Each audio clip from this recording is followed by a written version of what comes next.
Good morning बच्चों। तो बच्चों आप लोग अपनी प्रिपरेशन को, अपनी तैयारी को अच्छे से कर रहे होंगे क्लास 10th की।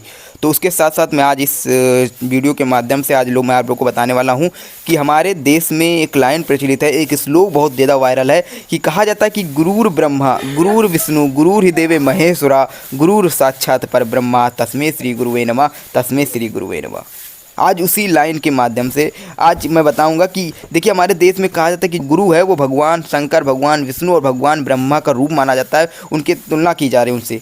लेकिन आज उसी देश में जब इन्हीं भगवानों की बराबर उन गुरुओं का दर्जा होने के बावजूद भी उनके पर अत्याचार किया जा रहा है, एसएससी जैसे मामलों पर, एसएससी जैसे एग्जाम पर जब धांधली हो रही हो उस पर आवाज़ उठाते हैं वो गुरु, तो उन पर क्या होता है, उन पर अत्याचार होता है, उनको बसों में भरा जाता है, बसों में भरने के बाद उनको पुलिस स्टेशन में रखा जाता है और उसके बाद उन पर मतलब उनके ऊपर एफआईआर दर्ज की जाती है।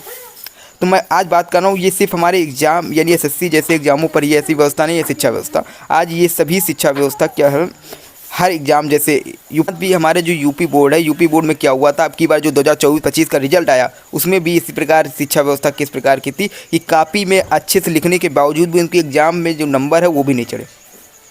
मतलब कि अगर एग्ज़ाम बच्चा केमिस्ट्री में 99 लेकर आता तो फिजिक्स में उसके 27-26 नंबर आ रहे हैं। अगर मैथ में 100 आ रहे हैं तो उसके क्या है, केमिस्ट्री में 99 नंबर, मैथ में 99 नंबर, 100 नंबर, तो फिजिक्स में 26 इस तरह नंबर।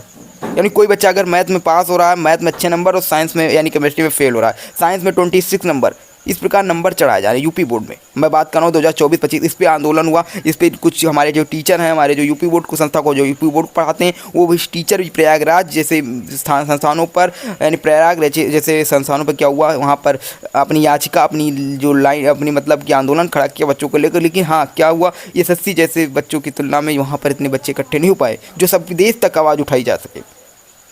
बस प्रयागराज तक ही सीमित था, यूपी तक ही सीमित था, पूरे भारत देश में ये आवाज़ नहीं उठी यूपी जैसे मामलों में। ठीक, आप लोग को मैं पता होगा, जो बच्चे क्लास 10th पास कर चुके हैं उनको पता होगा किस प्रकार इसमें हुआ था मामला। कहा गया स्कूटनी फॉर्म दिलाइए, स्कूटनी फॉर्म 500 रुपये प्रति सब्जेक्ट लिए जा रहे हैं। अगर 6 सब्जेक्ट है तो 5 छंग 3000 रुपये हो गए, कौन बच्चा दे पाएगा 3000। तो इस प्रकार जैसा मामला, मतलब इस प्रकार चलाया जा रहा है शिक्षा व्यवस्था पे, इस प्रकार ध्यान दे। अरे कापी चेक कीजिए, सही से कापी चेक होगी तो कैसे नहीं आपका मतलब 500 रुपये क्यों फालतू देते हैं। तो इस प्रकार मतलब आपका जानिए कि शिक्षा व्यवस्था पर क्या है। तो मैं अनुरोध करना चाहूँगा, मेरा छोटा सा चैनल है, छोटा सा प्लेटफॉर्म है, ये वीडियो मेरी आवाज़ सब तक नहीं पहुँचेगी, तब तक मेरी आवाज़ नहीं जाएगी, बस 4-5 लोगों के पास ही जाएगी। तो मैं उम्मीद करता हूँ कि आप लोग जो बच्चे देखा होगा उसको बात समझ में आई होगी। हाँ, ये वीडियो, ये आवाज़ आगे तक और जानी चाहिए। ठीक, और हाँ, अभी यूपी में विद्यालयों को बंद करने यानी विद्यालयों में निरस्त करने की बात की जा रही है कि हमारे यहाँ विद्यालय में जो सरकारी प्राइवेट विद्यालय इनको बंद किया जाए। अरे भैया, सरकारी विद्यालय है, प्राइवेट नहीं है। सरकारी विद्यालय में बच्चे फ्री में पढ़ते हैं, उनको आप बंद कर दोगे तो जो गरीब के बच्चे वो कहाँ पढ़ने जाएंगे।